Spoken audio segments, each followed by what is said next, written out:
ಪ್ರೀತಿಯ ಸಹೋದರ ಮತ್ತು ಸಹೋದರಿಯರೇ, ನಿಮ್ಮೆಲ್ಲರಿಗೂ ತಂದೆಯ ದೇವರ ನಾಮದಲ್ಲಿಯೂ ಯೇಸು ಕ್ರಿಸ್ತ ನಾಮದಲ್ಲಿ ವಂದಿಸ್ತೇನೆ.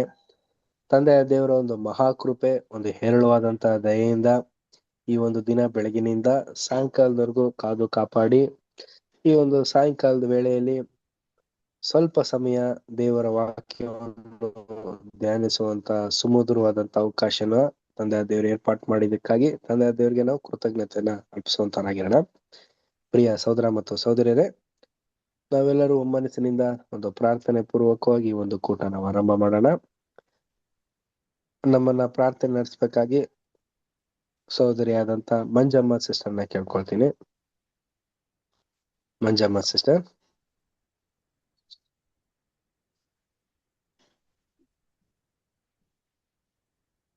ನಮಸ್ತೆ ಬ್ರದರ್. ನಮಸ್ತೆ ಸಿಸ್ಟರ್. ಒಂದು ಓಪನಿಂಗ್ ಪ್ರೇಯರ್ ಮಾಡಕ್ಕಾಗತ್ತಾ? ಮಾಡ್ತೀನಿ ಬ್ರದರ್. Thank you. ಪ್ರಾರ್ಥನೆ ಮಾಡ್ಕೊಳ್ಳೋಣ. ಪರಲೋಕವನ್ನು ಭೂಲೋಕವನ್ನು ಸಮಸ್ತವನ್ನು ಉಂಟು ಮಾಡಿ ಸಾಕಿ ಸಲುವಂತ ನನ್ನ ಪ್ರೀತಿಯುಳ್ಳ ಪರಲೋಕದ ತಂದೆ ಹೇಗೋ ದೇವ್ರೇ, ನಿನ್ನ ನಾಮಕ್ಕೆ ಸ್ತೋತ್ರವಾಗ್ಲಪ್ಪ. ಈ ಸಮಯಕ್ಕಾಗಿ ಸ್ತೋತ್ರ, ವೇಳೆಗಾಗಿ ಸ್ತೋತ್ರ ತಂದೆಯಾದ ದೇವ್ರೇ. ಅಪ್ಪ ತಂದೆ, ಈ ಕಾಲಲ್ಲಿ ಕೂಡಿ ಬಂದಿರುವಂತಹ ಮಕ್ಕಳನ್ನ ನೀನು ಕೇಳಿ, ವಾಕ್ಯವನ್ನು ಕೇಳಿ ಬಿಟ್ಟು ಬಿಡದಂತೆ ಅದರ ಪ್ರಕಾರ ನಡೆಯುವಂತೆ ಸಹಾಯ ಮಾಡು ತಂದೆ. ಅಪ್ಪ ತಂದೆಯಾದ ದೇವ್ರೇ, ಆ ಬ್ರದರ್ನು ಸಹ ನಿನ್ನ ಆಶೀರ್ವಾದಿಸು, ಬಲಪಡಿಸು ತಂದೆಯಾದ ದೇವ್ರೇ. ಅವ್ರು ಹೇಳುವಂತ ವಾಕ್ಯವನ್ನು ಇನ್ನು ಹೆಚ್ಚು ಹೇರಳವಾಗಿ ನಿನ್ನ ಪವಿತ್ರಾತ್ಮನವರದಿಂದ ತುಂಬಿಸಿ ನಮಗೆ ತಿಳಿಯಪಡಿಸುವಂತೆ ನೀನು ಸಹಾಯ ಮಾಡಪ್ಪ ತಂದೆಯಾದ ದೇವರಕ್ಕಾಗಿ ಸ್ತೋತ್ರ. ಬರುವಂತ ಹಬ್ಬ ತಡವಾಗಿ ಬರುವಂತ ಮಕ್ಕಳನ್ನ ಹೆಚ್ಚಾಗಿ ಬೇಗನೆ ಬಂದು ಕಾಲಲ್ಲಿ ಸೇರಿ ಅದರ ಪ್ರಕಾರವಾಗಿ ಕೇಳಿ ಅದರ ಪ್ರಕಾರ ನಡೆಯುವಂತೆ ಸಹಾಯ ಮಾಡ್ಬೇಕು ಅಂತ ಯೇಸು ಕ್ರಿಸ್ತನ ನಾಮದಲ್ಲಿ ಬೇಡ್ತೀನಪ್ಪ ನನ್ನ ಜೀವವುಳ್ಳ ತಂದೆ, ಆಮೇಲೆ. ಆಮೇನ್. Thank you sister.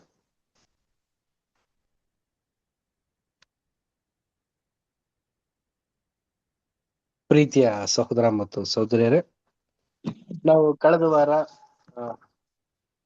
ಪಾಠ ತಗೊಳಕ್ ಕಾರಣಾಂತರಗಳಿಂದ.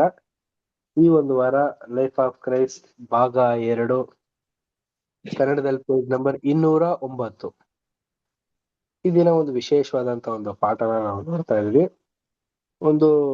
ಈ ಒಂದು ಪಾಠದಲ್ಲಿ ನಮ್ಮ ಒಂದು ಗುಣಲಕ್ಷಣಗಳನ್ನ ವೃದ್ಧಿಪಡಿಸ್ಕೊಳ್ಳುವಂತ ಒಂದು ಪಾಠನೇ ಆಗಿದೆ.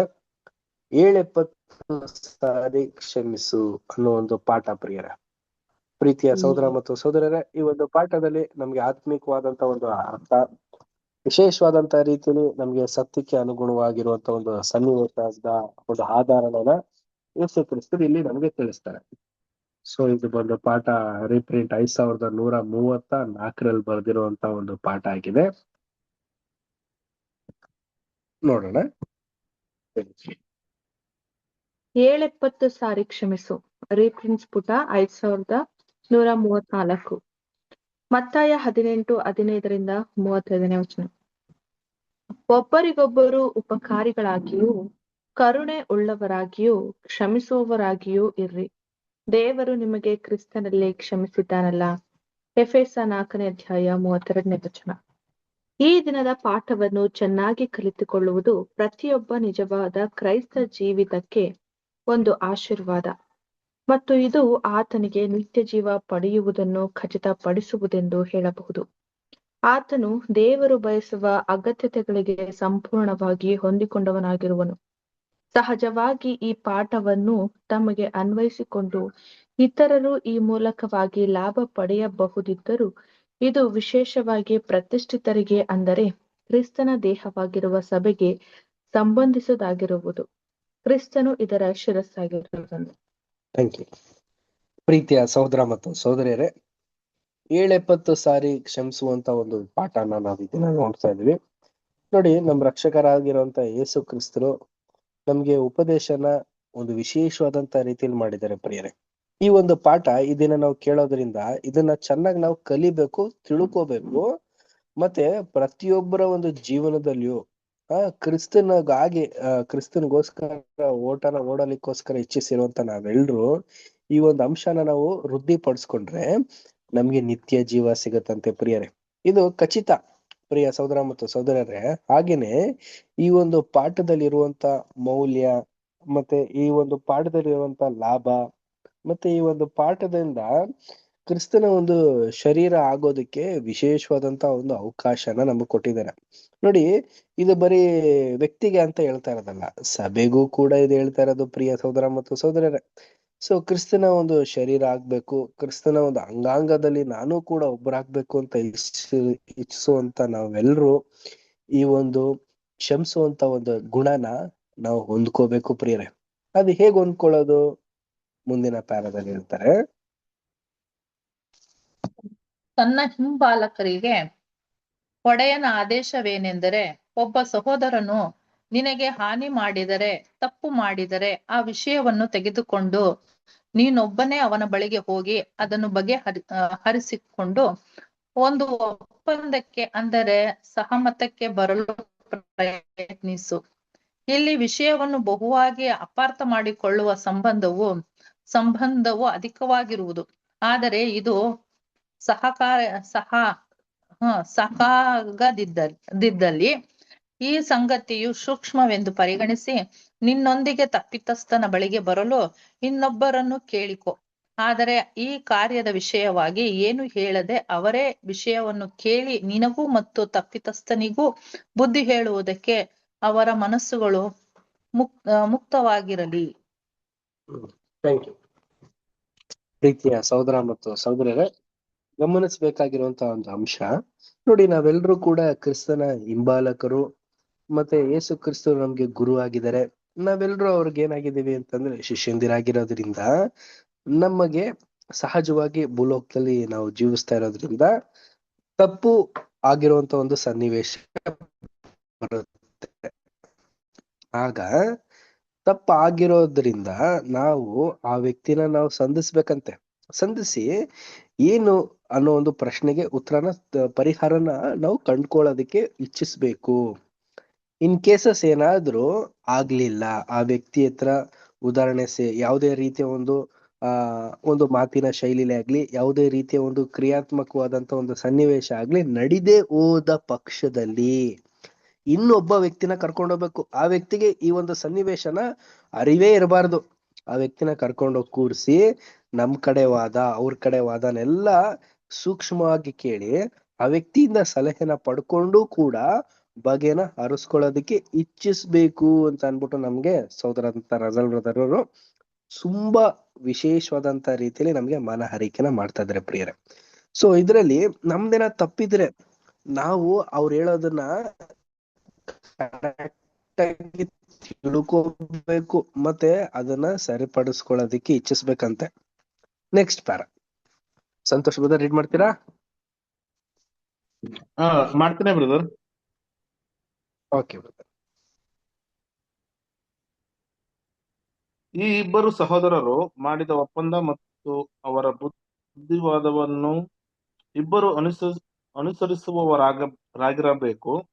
ಅವರು ನಿನ್ನ ವಿಷಯವನ್ನು ಒಪ್ಪಿಕೊಳ್ಳದಿದ್ದಲ್ಲಿ ನೀನೇ ತಪ್ಪು ಮಾಡಿರುವೆ ಎಂಬುದನ್ನು ಒಪ್ಪಿಕೊಳ್ಳಬೇಕು. ಅಲ್ಲದೆ ಸಂಗತಿಯು ಹೀಗೆ ತಿರುಗಿಕೊಳ್ಳಲು ಅವಕಾಶವಿರುತ್ತದೆ. ಅವರು ನಿನ್ನನ್ನು ಒಪ್ಪಿಕೊಂಡು ನಿನ್ನ ವಿರೋಧಿಯು ಅವರ ಬುದ್ಧಿವಾದಕ್ಕೆ ಕಿವಿಗೊಡದೆ ಹಠ ಹಿಡಿದು ನಿನಗೆ ಹಾನಿ ಮಾಡುವುದನ್ನು ಮುಂದುವರಿಸಿದರೆ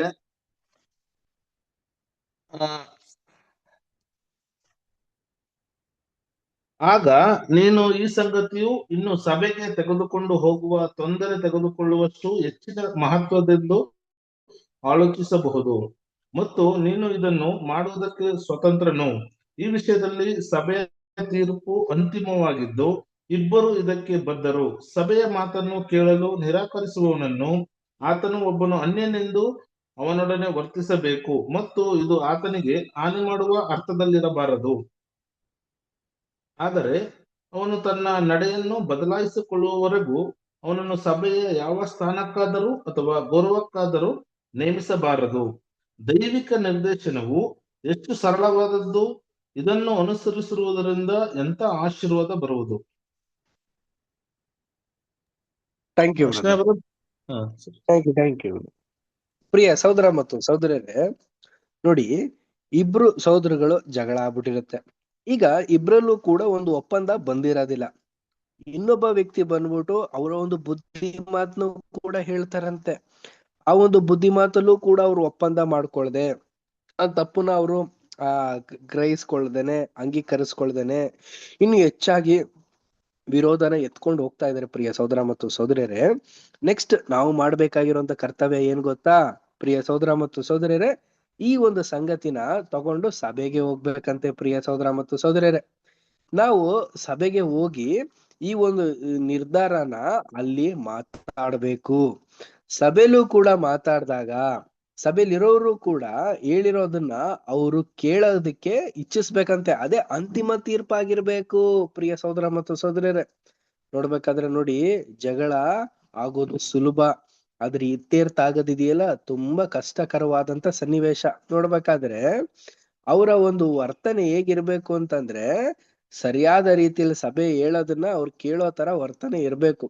ಇನ್ ಕೇಸಸ್ ಏನಾದ್ರು ಅವರು ಅಲ್ಲೂ ಕೂಡ ಹೇಳ ಮಾತು ಕೇಳದೇನೆ ಯಾವುದೇ ರೀತಿಯ ಒಂದು ವರ್ತನೆ ಬದಲಾಗದೆ ಅವ್ರದ್ದು ಬರೀ ಹಾನಿ ಮಾಡುವಂತ ಒಂದು ಸನ್ನಿವೇಶ ಏನಾದ್ರು ನಮ್ಮಲ್ಲಿ ಕಂಡು ಬಂತು ಅಂತಂದ್ರೆ, ಸಭೆಯಲ್ಲಿ ಅವ್ರಿಗೆ ಯಾವುದೇ ತರ ಒಂದು ಗೌರವ ಇದ್ರೆ ಆ ಗೌರವದಿಂದ ಅವ್ರನ್ನ ಕೆಳಗಿಳಿಸ್ಬೇಕಂತೆ. ಮತ್ತೆ ಅವ್ರಿಗೆ ಯಾವುದೇ ರೀತಿಯ ಒಂದು ಅವಕಾಶಗಳನ್ನ ಕೊಡ್ದೇನೆ ಮತ್ತೆ ಅವರು ತಿದ್ಕೊಳ್ಳೋದಿಕ್ಕೆ ಟೈಮ್ ನ ಕೊಡ್ಬೇಕು ಪ್ರಿಯ ಸಹೋದರ ಮತ್ತು ಸಹೋದರ. ಅಂದ್ರೆ ಏನರ್ಥ ಅಂದ್ರೆ, ಅನ್ಯನ ರೀತಿಯಲ್ಲಿ ಅವ್ರನ್ನ ಬಿಟ್ಟು ಬಿಡೋದು ಸೂಕ್ತ ಅಂತ ಅನ್ಬಿಟ್ಟು ತಿಳಿಸ್ತಾ ಇದಾರೆ ಪ್ರಿಯರೇ. ಸೊ ಈ ರೀತಿ ನಾವು ಮಾಡಿದ್ರೇನೆ ಪರ್ಫೆಕ್ಟ್ ಆಗಿ ನಾವು ದೇವರ ಒಂದು ಆಶೀರ್ವಾದನ ಹೊಂದೋದಕ್ಕೆ ಸಾಧ್ಯ ಅಂತೆ ಪ್ರಿಯ ಸಹೋದರ ಮತ್ತು ಸಹೋದರರೇ. ಸೊ ಇಷ್ಟೆಲ್ಲ ಅಂಶಗಳು ನಮ್ಗೆ ತುಂಬಾ ವಿಶೇಷವಾದಂತ ರೀತಿಯಲ್ಲಿ ತಿಳಿಸ್ತಾ ಇದ್ದಾರೆ ಪ್ರಿಯ ಸಹೋದರ ಮತ್ತು ಸಹೋದರಿಯರೇ. ಸೊ ಇದನ್ನ ನಾವು ತಿಳ್ಕೊಳ್ಳುವಂತವ್ರಾಗಿರೋಣ. ನೆಕ್ಸ್ಟ್ ಬ್ರದರ್ ಕಂಟಿನ್ಯೂ ಮಾಡ್ತೀರಾ ನೀವೇನೆ? ಮಾಡ್ತೀನಿ ಬ್ರದರ್. 70 ಸಾರಿ ಕ್ಷಮಿಸು. ಒಬ್ಬ ಸಹೋದರನು ಎಷ್ಟು ಸಾರಿ ತಪ್ಪು ಮಾಡಿ ಅದಕ್ಕೆ ಕ್ಷಮೆ ಕೇಳಿಕೊಂಡಲ್ಲಿ ಅವುಗಳನ್ನು ಕ್ಷಮಿಸಬಹುದು. 7 ಸಾರಿಯ ಮಿತಿಯೇ ಎಂಬ ತಾತ್ವಿಕವಾಗಿ ಕಲ್ಪಿತವಾದ ಒಂದು ಪ್ರಶ್ನೆಯನ್ನು ಭಕ್ತನಾದ ಪೇತ್ರನು ಹಾಕಿದನು. ಯಾವ ಸಹೋದರನಾದರೂ ತನ್ನ ತಪ್ಪನ್ನು ಒಪ್ಪಿಕೊಂಡು ಅದಕ್ಕೆ ಕ್ಷಮೆಯಾಚಿಸಿದರೆ ಅದನ್ನು ಕ್ಷಮಿಸಲೇಬೇಕು. ಅವನು ಮತ್ತೆ ಮತ್ತೆ 490 ಸಾರಿ ಹಾಗೆ ಮಾಡಿದರೂ ಸರಿಯೇ, ಇದಕ್ಕೆ ಮಿತಿ ಇರುವುದಿಲ್ಲ ಎಂದು ಒಡೆಯನು ಕಾರ್ಯರೂಪವಾಗಿ ತಿಳಿಯಪಡಿಸಿದನು. ಅಲ್ಲಿ ಬೇರೆ ಯಾವ ನಿಲುವು ತೆಗೆದುಕೊಳ್ಳಲು ಆಗದು. ಕ್ಷಮೆಯನ್ನು ಕೇಳಿಕೊಂಡಾಗ ಕ್ಷಮಿಸುವುದು ಅನಿವಾರ್ಯವಾಗುತ್ತದೆ. ಒಡೆಯನ ಆದೇಶವನ್ನು ಅನುಸರಿಸಿದಲ್ಲಿ ಅದಕ್ಕೆ ಉಂಟಾಗುವ ಪರಿಣಾಮಗಳ ಬಗ್ಗೆ ನಾವು ಅತಿಯಾಗಿ ಆತಂಕ ಪಡಬಾರದು. ನಾವು ಆ ಸಂಗತಿಯ ಪರಿಣಾಮಗಳ ಹೊಣೆಗಾರಿಕೆಯನ್ನು ಆತನ ಮೇಲೆ ಹಾಕಿ ಆತನ ಜ್ಞಾನವು ನಮ್ಮನ್ನು ತಪ್ಪಾಗಿ ನಡೆಸದೆಂಬ ಭರವಸೆಯುಳ್ಳವರಾಗಿರಬೇಕು. ಅನಂತರ ನಮ್ಮ ಕರ್ತನು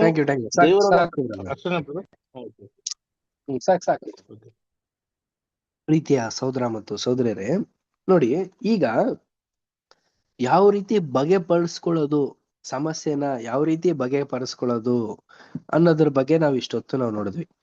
ಈಗ ಕ್ಷಮಿಸೋದು ಹೆಂಗೆ ಅನ್ನೋದು ನಾವು ನೋಡೋಣ ಪ್ರಿಯರೇ. ಈಗ ಒಬ್ಬ ವ್ಯಕ್ತಿ 70 ಸಾರಿ ಕ್ಷಮಿಸ್ಬೇಕು ಅಂತ ಅನ್ಬಿಟ್ಟು ದೇವರ ಒಂದು ಆಜ್ಞೆಗಳನ್ನ ಯೇಸು ಕ್ರಿಸ್ತರು ತಿಳಿಸ್ತಾ ಇದಾರೆ. ಒಬ್ಬ ವ್ಯಕ್ತಿ ಬರ್ತಾನಪ್ಪ, ಅವನು ತಪ್ಪು ಮಾಡ್ತಾನೆ, ಕ್ಷಮಾಪಣೆನೂ ಕೂಡ ಕೇಳ್ತಾನೆ. ನಾವು ಕ್ಷಮಿಸ್ಬಿಡೋಣ ಅಂತ ಅನ್ಬಿಟ್ಟು ಮನಮರಗಿ ಕ್ಷಮಿಸ್ಬಿಡ್ತೀವಿ. ಮತ್ತೆ ಅದೇ ತಪ್ಪನ 7 ಸಾರಿ ಮಾಡ್ತಾನೆ, ಆದ್ರೂ ಕ್ಷಮಾಪಣೆ ಕೇಳ್ತಾನೆ, ಕ್ಷಮಿಸೋದು.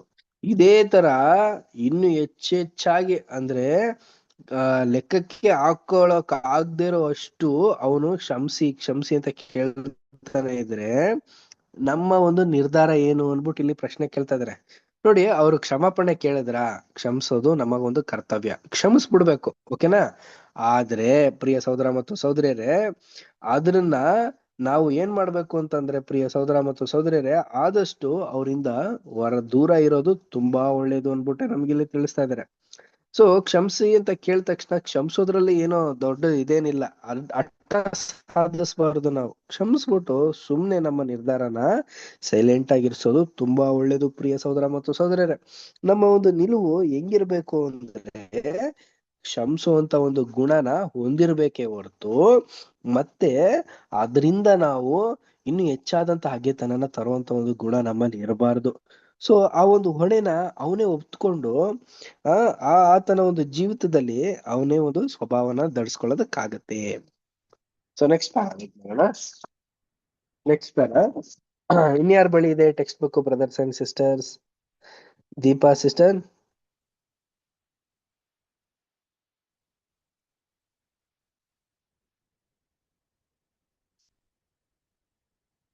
ಅನಂತರ ನಮ್ಮ ಕರ್ತನು ದೇವರ ರಾಜ್ಯದ, ಅಂದರೆ ಆಗ ಪ್ರಾರಂಭದ ಹಂತದಲ್ಲಿದ್ದ ಸಭೆಯ ವಿಷಯವಾದ ಸಂಗತಿಯ ನಿದರ್ಶನವನ್ನು ಕೊಟ್ಟು ಒಂದು ಸಾಮ್ಯವನ್ನು ಹೇಳಿದನು. ಒಬ್ಬನೊಬ್ಬ ರಾಜನು ತನ್ನ ಸೇವಕರಿಂದ ಸಾಲ ಪಾವತಿಯ ಲೆಕ್ಕ ತೆಗೆದುಕೊಳ್ಳುತ್ತಿದ್ದನು. ಅವರಲ್ಲಿ ಒಬ್ಬನು 10,000 ತಲಾಂತು ಸಾಲವನ್ನು ಪಡೆದಿದ್ದನು. ಆತನ ಒಡೆಯನು ಅವನನ್ನು, ಅವನ ಪತ್ನಿಯನ್ನು ಹಾಗೂ ಅವನಿಗಿರುವುದೆಲ್ಲವನ್ನು ಮಾರಿ ಸಾಲ ತೀರಿಸಲು ಆಜ್ಞಾಪಿಸಿದನು. ಆದರೆ ಆ ಸೇವಕನು ಅವನ ಪಾದಕ್ಕೆ ಬಿದ್ದು ತಾನು ಸಾಲವನ್ನು ತೀರಿಸುವುದಾಗಿಯೂ ತನಗೆ ಕರುಣೆ ತೋರಿಸಬೇಕೆಂತಲೂ ಬೇಡಿಕೊಂಡನು. ಆ ಒಡೆಯನು ಅವನನ್ನು ಕರುಣಿಸಿ ಅವನ ಸಾಲವನ್ನೆಲ್ಲವನ್ನು ಬಿಟ್ಟು ಅದರ ವಸೂಲಿಯನ್ನು ನಿಲ್ಲಿಸಿದನು. ನೋಡಿ ಪ್ರೀತಿಯ ಸಹೋದರ ಮತ್ತು ಸಹೋದರರೇ, ಈಗ ನಮ್ಮ ಕರ್ತರು ಏನ್ ಮಾಡ್ತಾ ಇದ್ದಾರೆ ಅಂತಂದ್ರೆ ಈ ಒಂದು ಕ್ಷಮಾಪಣೆ ವಿಚಾರದಲ್ಲೇನೆ ಪಾಠ ಮಾಡ್ತಾ ಇದ್ದಾರೆ. ಆಗ ಒಂದು ಸಾಮ್ಯನು ಕೂಡ ತೆಗೆದು ಬಿಡ್ತಾರೆ. ಒಂದೂರಲ್ಲಿ ಒಬ್ಬ ರಾಜ ಇರ್ತಾನೆ, ಅವನು ಸಾಲ ಕೊಟ್ಟಿರ್ತಾನೆ ಸೇವಕರಿಗೆ. ಸೊ ಅವ್ರು ಬಂದು ತುಂಬಾ ದೊಡ್ಡ ಸಾಲನೇ ಆಗಿರುತ್ತೆ, ಅವನು ತೀರ್ಸಕ್ ಆಗದಿರೋ ಅಷ್ಟ ಆಗ್ಬಿಟ್ಟಿರುತ್ತೆ. ಮತ್ತೆ ಅವನು ಮನೆ, ಪತ್ನಿ, ಮಕ್ಕಳು ಎಲ್ರನ್ನು ಕೂಡ ಕೊಟ್ರು ಕೂಡ ಆ ಸಾಲ ತೀರ್ಸೋದಕ್ಕೆ ಆಗೋದಿಲ್ಲ. ಆಗ ಆ ವ್ಯಕ್ತಿ ಏನ್ ಮಾಡ್ತಾನೆ ಅಂತಂದ್ರೆ, ಕೊನೆಗೆ ಇರೋದ್ ಒಂದೇ ಒಂದು ಅಂಗಲಾಚಿ ಕರುಣೆಯಿಂದ ಕೇಳಿದ್ರೆ ಖಂಡಿತವಾಗ್ಲೂ ಏನಾದ್ರೂ ಒಂದು ಅನುಗ್ರಹ ಸಿಗುತ್ತೆ ಅನ್ಬಿಟ್ಟು.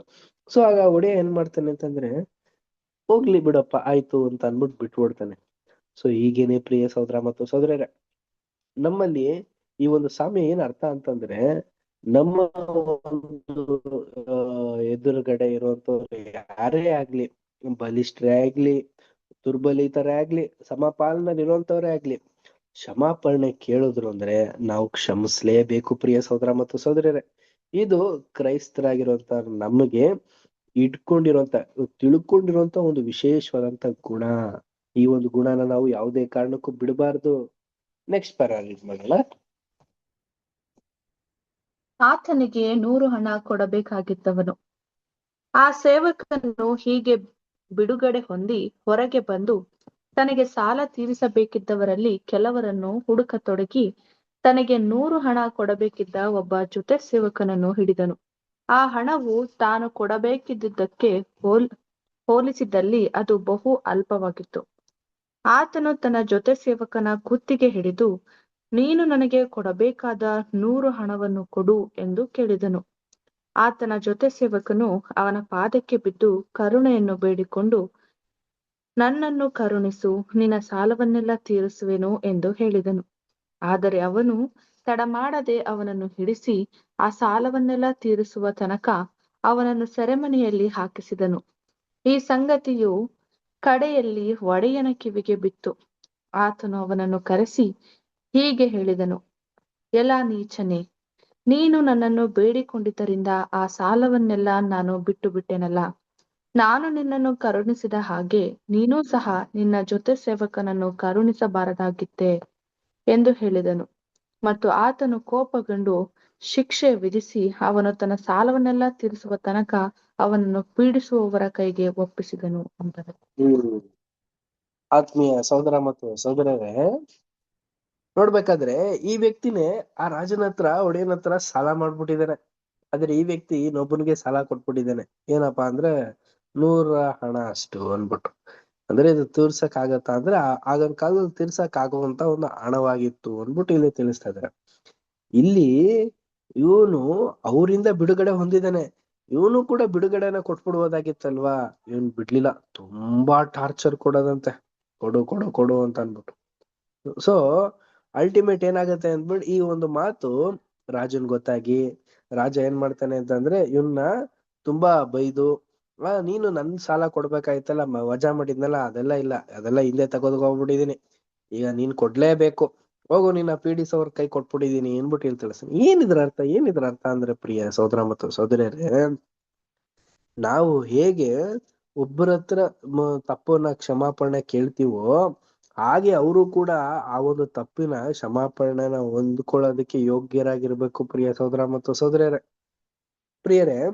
ಅವರು ಕೂಡ ಆ ಒಂದು ತಪ್ಪನ್ನ ಹಗೆತನ ಮಾಡೋದು ಮತ್ತೆ ಬೇರೆಯವ್ರ ಮೇಲೆ ಹಗೆನ ತೀರ್ಸೋದು ಇದೆಲ್ಲ ಸೂಕ್ತವಾದಂತದ್ದಲ್ಲ ಅನ್ಬಿಟ್ಟನೆ ಅರ್ಥ. ಸೊ ನೆಕ್ಸ್ಟ್ ಪಾರ ರೀಡ್ ಮಾಡೋಣ. ನವಿತಾ ಸಿಸ್ಟರ್ ರೀಡ್ ಮಾಡಿ ನೆಕ್ಸ್ಟ್ ಪಾರ.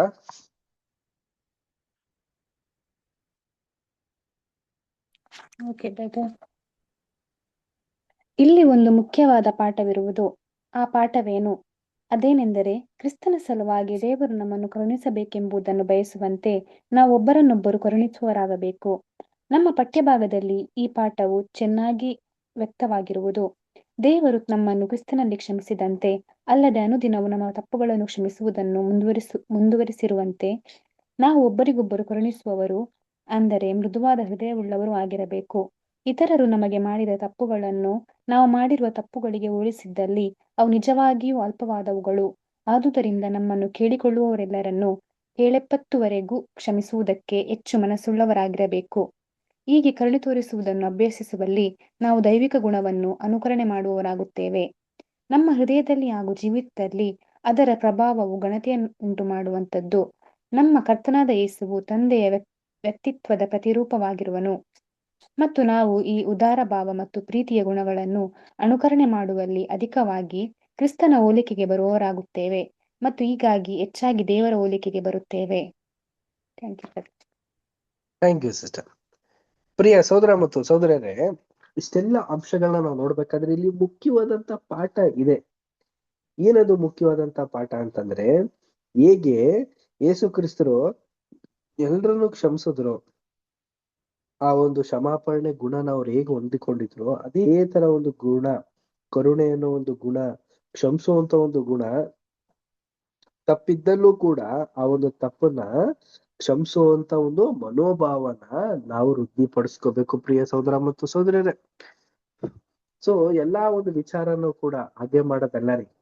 ಆ ಒಂದು ವಿಚಾರದಲ್ಲಿ ನಾವು ಆದಷ್ಟು ಕ್ಷಮಿಸುವಂತ ಒಂದು ಗುಣನ ನಾವು ಏರ್ಪಾಟ್ ಮಾಡ್ಕೋಬೇಕು. ಅದು ಅಲ್ದಂತಾನೆ 70 ಸಾರಿ ಕ್ಷಮಿಸು ಅಂತ ಹೇಳಿರ್ಬೇಕಾದ್ರೂ ಕೂಡ ಆ ಒಂದು ಗುಣನೂ ಕೂಡ ನಾವು ಅಭ್ಯಾಸ ಮಾಡ್ಬೇಕಂತೆ ಪ್ರಿಯ ಸಹೋದರ ಮತ್ತು ಸಹೋದರರೇ.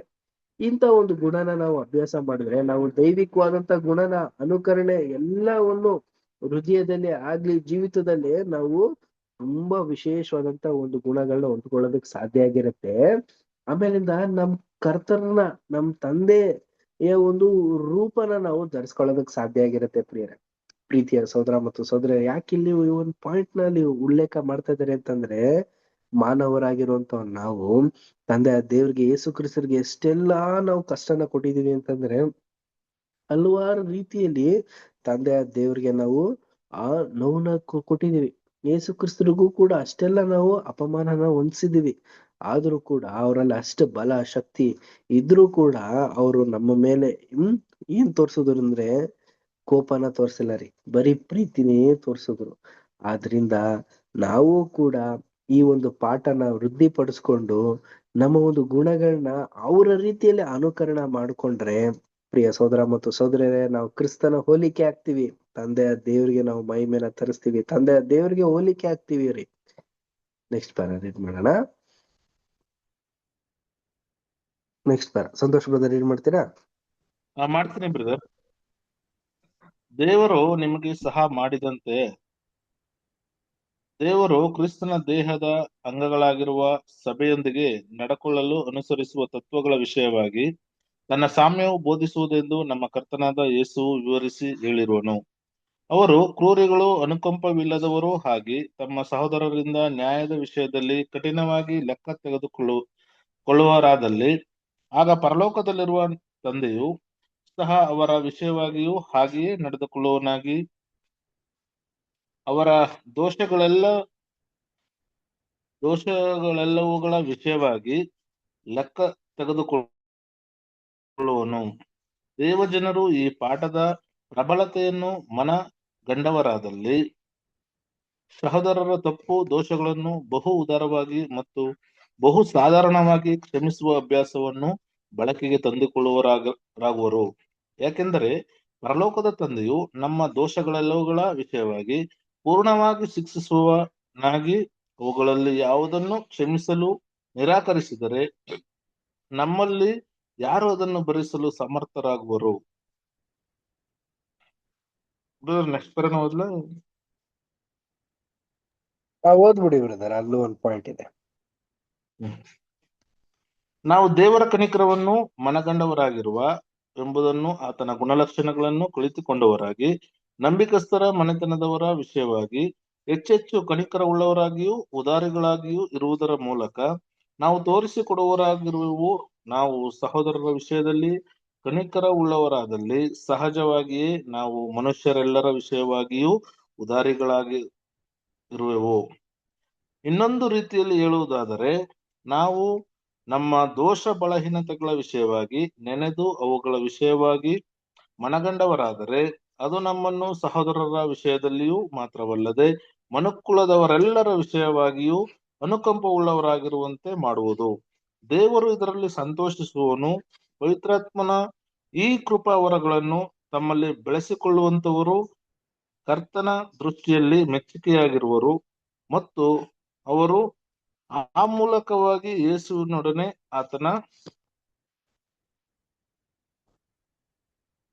ಆತನ ಸಿಂಹಾಸನದಲ್ಲಿ ಒಂದು ಪಾಲನ್ನು ಹೊಂದಲು ಯೋಗ್ಯರಾಗಿ ಅದಕ್ಕೆ ಸಿದ್ಧರಾಗುವರು.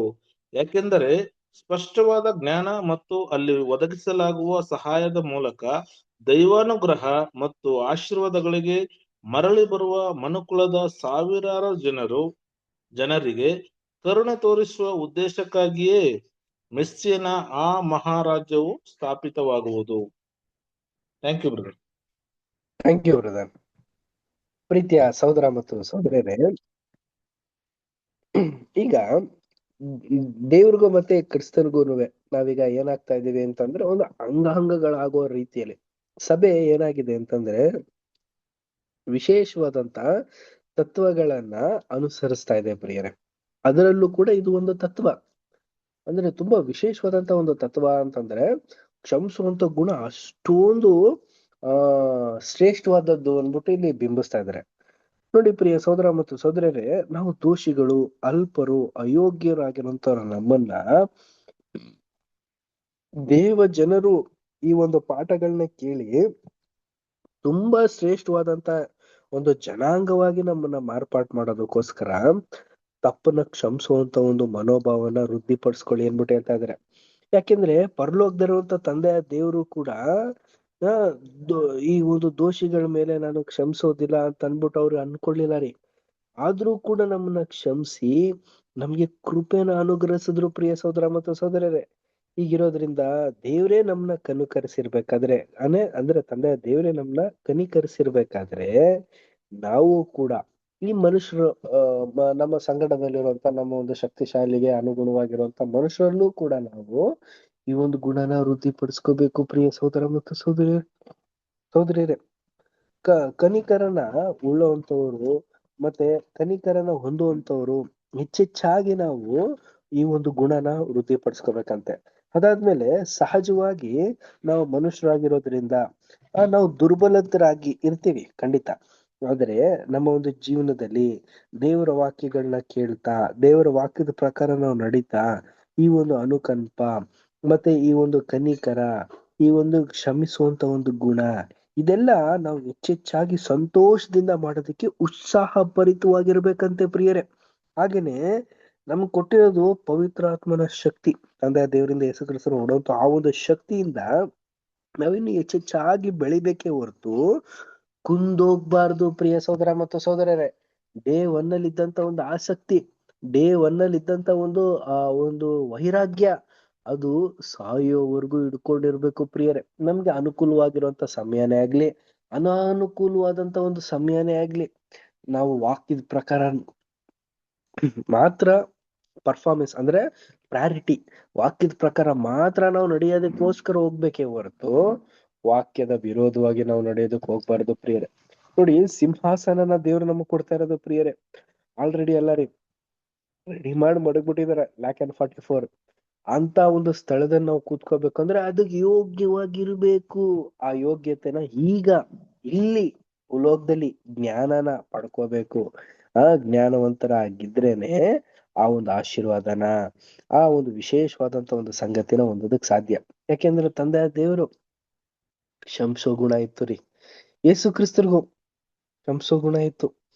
ನಾವು ಕೂಡ ಈ ಒಂದು ಕ್ಷಮಿಸೋ ಗುಣನ ವೃದ್ಧಿಪಡಿಸ್ಕೋಬೇಕು. Next paragraph. ಇದು ಆದಾಮನ ಪಾಪಕ್ಕಾಗಿ ಇರುವಂತದ್ದಲ್ಲ.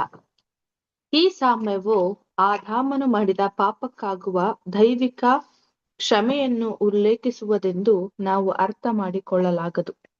ನಾವು ಕೇವಲ ಕರುಣೆಯನ್ನು ಯಾಚಿಸಿದಲ್ಲಿ ಆದಾಮನ ಪಾಪವು ಕ್ಷಮಿಸಲ್ಪಡುವುದಿಲ್ಲ.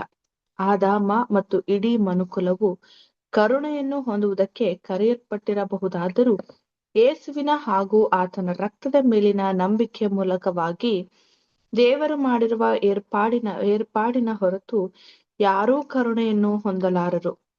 ಇಲ್ಲವೇ ಯೇಸುವು ತನ್ನ ಯಜ್ಞಾರ್ಪಣೆಯನ್ನು ನೆರವೇರಿಸಿ ಉನ್ನತ ಸ್ಥಾನಕ್ಕೆ ಪರಲೋಕಕ್ಕೆ ಏರಿ ಹೋಗಿ ತನ್ನ ಯಜ್ಞಾರ್ಪಣೆಯ ಫಲದ ಮೂಲಕವಾಗಿ ತಂದೆಯ ಬಳಿಗೆ ಬರುವವರ ಪರವಾಗಿ ದೇವರ ಸಮಾಕ್ಷಮಕ್ಕೆ ಪ್ರವೇಶಿಸುವವರೆಗೂ ಈ ಪಾಪ ಕ್ಷಮೆಯನ್ನು ಅನುಗ್ರಹಿಸಲಾಗದು.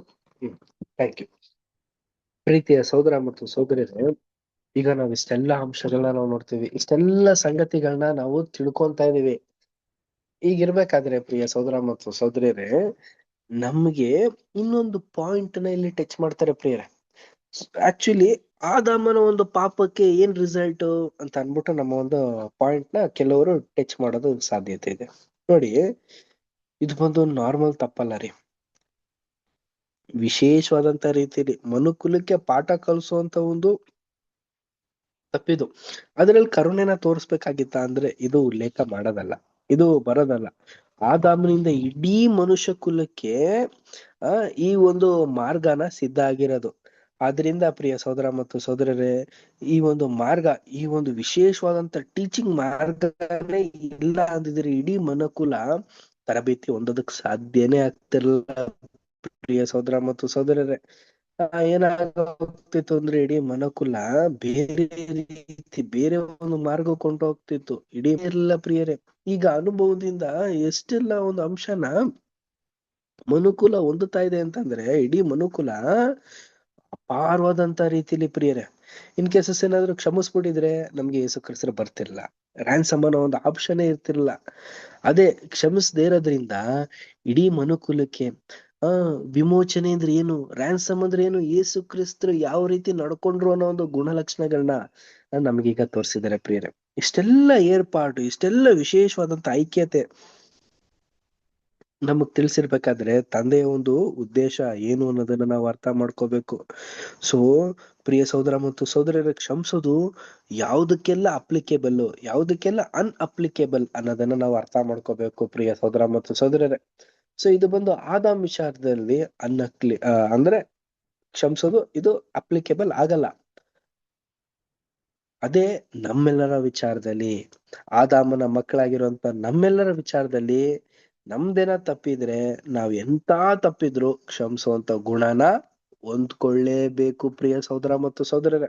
ಕೆಲವರು ಏನ್ ಅನ್ಬಿಡ್ತಾರೆ ಅಂತಂದ್ರೆ, ಕೆಲವು ಸಹೋದರ ಸಹೋದರಿ, ಇಲ್ಲ ಬ್ರದರ್, ಇಲ್ಲ ಸಿಸ್ಟರ್, ನಾನ್ ಇವ್ರು ಮಾಡಿರೋ ತಪ್ಪನ ಕ್ಷಮಿಸದೇ ಇಲ್ಲ ಅಂತ ಅನ್ಬಿಟ್ಟು ಬಾಯಿಂದ ಹೇಳ್ಬಿಡ್ತಾರೆ ಪ್ರಿಯರೇ. ಇಲ್ಲ ಪ್ರೀತಿಯ ಸಹೋದರ ಮತ್ತು ಸಹೋದರರೇ, ಎಂತ ತಪ್ಪಿದ್ರು ಕೂಡ ಕ್ಷಮಿಸುವಂತ ಒಂದು ಮನಸ್ಥಿತಿ ನಮ್ಮಲ್ಲಿ ಇರಲೇಬೇಕು ಪ್ರಿಯರೇ. ಅದು ಎಂತದ್ದೇ ಆಗಿರ್ಲಿ ಪ್ರಿಯ ಸಹೋದರ ಮತ್ತು ಸಹೋದರರೇ. ತಂದೆ ದೇವ್ರು ಯೇಸು ಕ್ರಿಸ್ತರೇ ಕ್ಷಮಿಸಿರ್ಬೇಕಾದ್ರೆ ತನ್ನ ಮಗನ್ನೇ ನಮಗೋಸ್ಕರ ಕೊಟ್ಟಿರ್ಬೇಕಾದ್ರೆ ಇದಕ್ಕಿಂತ ಬೇರೆ ಇನ್ ಯಾವುದೇ ತರ ತಪ್ಪು ಭೂಲೋಕದಲ್ಲಿ ಇಲ್ಲ ರೀ. ನಾವು ಕ್ಷಮಿಸಿ ಸರಳವಾಗಿ ಅನ್ಯನು ಅಂತ ಅನ್ಬಿಟ್ಟು ಬಿಂಬಿಸ್ಬಿಟ್ಟು ಸುಮ್ನೆ ಇದ್ ಬಿಡ್ಬೇಕೇ ಹೊರತು ನಾವ್ ಮೊದಲನ ಪ್ರೀತಿ ತೋರ್ಸೋದಲ್ಲ. ಸೊ ಕ್ಷಮಿಸುವಂತ ಒಂದು ಗುಣನ ವೃದ್ಧಿಪಡಿಸ್ಕೊಂಡ್ರೆ ಸಾಕು ಅನ್ಬಿಟ್ಟು ನಮ್ಗೆ ಇಲ್ಲಿ ಹೇಳ್ತಾ ಇರೋದೇ ಹೊರತು ಮತ್ತೆ ಅವ್ರ ಹಿಂದೆ ಮತ್ತೆ ಉಜ್ಜೂಡಾಗಿ ಅವ್ರ ಜೊತೆ ಇನ್ನು ಹೆಚ್ಚೆಚ್ಚಾಗಿ ಮೊದಲ ತರ ಇರೋದಕ್ಕೆ ಇಚ್ಛಿಸೋದೆಲ್ಲ ಮಾಡಕ್ ಹೋಗ್ಬಿಡಿ ಅಂತ ಹೇಳ್ತಾ ಇದಾರೆ. ಏನಕ್ಕಂದ್ರೆ ಒಂದು ಸಾರಿ ನಂಬಿಕೆ ಕಳ್ಕೊಂತು ಅಂತಂದ್ರೆ ಮತ್ತೆ ಆ ನಂಬಿಕೆ ಬರೋದಿಲ್ಲ. ಆದ್ರಿಂದ ಪ್ರಿಯ ಸಹೋದರ ಮತ್ತು ಸಹೋದರರೇ, ಇಂಥ ಪಾಠಗಳನ್ನ ನಾವು ಕೇಳಿ ನಾವು ಅನುದಿನವೂ ಒಂದು ಒಳ್ಳೆ ರೀತಿಯಲ್ಲಿ ನಮ್ಮ ಒಂದು ಕತ್ತಿನ ಶಾರ್ಪ್ ಮಾಡ್ಕೊಳ್ಳೋದಕ್ಕೆ ಇಷ್ಟನ. ನೋಡಿ ನೆಕ್ಸ್ಟ್ ಪ್ಯಾರದಲ್ಲಿ ಇನ್ನೂ ಒಂದು ಬ್ಯೂಟಿಫುಲ್ ಆಗಿ ಒಂದು ಸಂಗತಿನ ಹೇಳ್ತಾರೆ.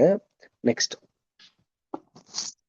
ಈ ಸಾಮ್ಯವು ಸಂಪೂರ್ಣವಾಗಿ ಆದಾಮನ ನಂತರದ ಪಾಪಗಳ, ಅಂದರೆ ಕರ್ತನ ಪ್ರಾರ್ಥನೆಯಲ್ಲಿ ಉಲ್ಲೇಖಿಸಿರುವ ನಮ್ಮ ಪಾಪಗಳ ವಿಷಯವಾಗಿ ಸೂಚಿತವಾಗಿರುವುದು.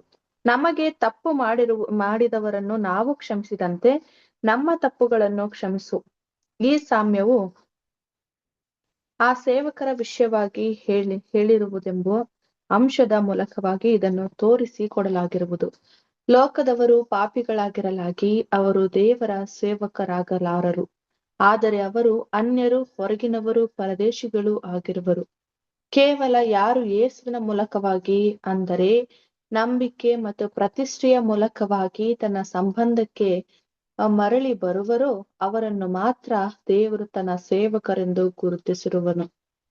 ಇವರು ದೇವರ ಸೇವಕರಾಗಿ ತಮ್ಮ ಜೊತೆ ಸೇವಕರ, ಅಂದರೆ ಇತರ ಸಹೋದರರ ವಿಷಯವಾಗಿ ಕರುಣೆ ಉಳ್ಳವರಾಗಿರಬೇಕಿರುವುದು. Thank you. ಪ್ರೀತಿಯ ಸಹೋದರ ಮತ್ತು ಸಹೋದರಿಯರೇ, ಇದು ಬಂದು ಆದಾಮನ ನಂತರ ಪಾಪಗಳಿಗೆ ಹೇಳ್ತಾ ಇರುವಂತ ಒಂದು ವಿಚಾರ ಅಂತ ಅನ್ಕೊಂತೀವಿ. ಸೊ ಇಲ್ಲಿ 2 ವರ್ಗ ಬರುತ್ತೆ ಪ್ರಿಯರೇ. ನೋಡಿ, ಅನ್ಯರು ಮತ್ತೆ ದೇವ ಜನರು. ಈಗ ಕ್ಷಮಿಸೋ ಗುಣನ ನಾವ್ ಹೆಚ್ಚಾಗಿ ಯಾರ ಮೇಲೆ ತೋರಿಸ್ಬೇಕು ಅಂತಂದ್ರೆ ದೇವ ಜನರ ಮೇಲೆಯೂ ಮತ್ತೆ ಅನ್ಯರ ಮೇಲೂನು ನಾವು ತೋರಿಸ್ಬೇಕು ಪ್ರಿಯ ಸಹೋದರ ಮತ್ತು ಸಹೋದರಿಯರೇ. ಎಲ್ರೂ ಕೂಡ ಮನುಷ್ಯ ಆಗಿರೋದ್ರಿಂದ ಎಲ್ರನ್ನು ಕೂಡ ಒಂದಾಗೆ ನಾವು ನೋಡ್ಬೇಕು. ಅದು ಬದಲಾಗಿ ಒಂದು ಬೇರೆ ಒಂದು ವ್ಯತ್ಯಾಸದ ರೀತಿಯಲ್ಲಿ ನೋಡೋದಲ್ಲ. ಅಂದ್ರೆ ಫಸ್ಟ್ ಪ್ರಯಾರಿಟಿ ಯಾರಿಗೆ ಅಂತಂದ್ರೆ ನಂಬಿಕೆಯಲ್ಲಿ, ಒಂದೇ ನಂಬಿಕೆಯಲ್ಲಿರುವಂತ ಕ್ರೈಸ್ತರ ಮೇಲೆ ಫಸ್ಟ್ ಪ್ರಯಾರಿಟಿನ ಕೊಡಿ ಅಂತ ಅನ್ಬಿಟ್ಟು ಸಹೋದರ ಅಂತ ರಸಲ್ ಬ್ರದರ್ ತಿಳಿಸ್ತಾ ಇದಾರೆ. ಸೊ ಪ್ರೀತಿಯ ಸಹೋದರ ಮತ್ತು ಸಹೋದರರೇ, ನಾವು ಜೀವನದ ಒಂದು ಆದಿಯಿಂದ ಅಂತ್ಯದವರೆಗೂ ಕೂಡ ಈ ಒಂದು ಗುಣ ಇದೆಯಲ್ಲ, ತುಂಬಾ ಅತಿ ಅಗತ್ಯವಾದಂತ ಒಂದು ಗುಣ ಆಗಿದೆ. ಈ ಒಂದು ಗುಣನ ಎಷ್ಟಾಗುತ್ತೋ ಅಷ್ಟು ನಾವು ವೃದ್ಧಿ ಪಡಿಸ್ಕೊಳ್ಳೋದಕ್ಕೆ ಇಷ್ಟಣ. ನೋಡಿ, ಕಡೆಯದಾಗಿ ಲಾಸ್ಟ್ ಪ್ಯಾರಾ ರೀಡ್ ಮಾಡೋಣ. Navita sister last para read ಮಾಡಿ.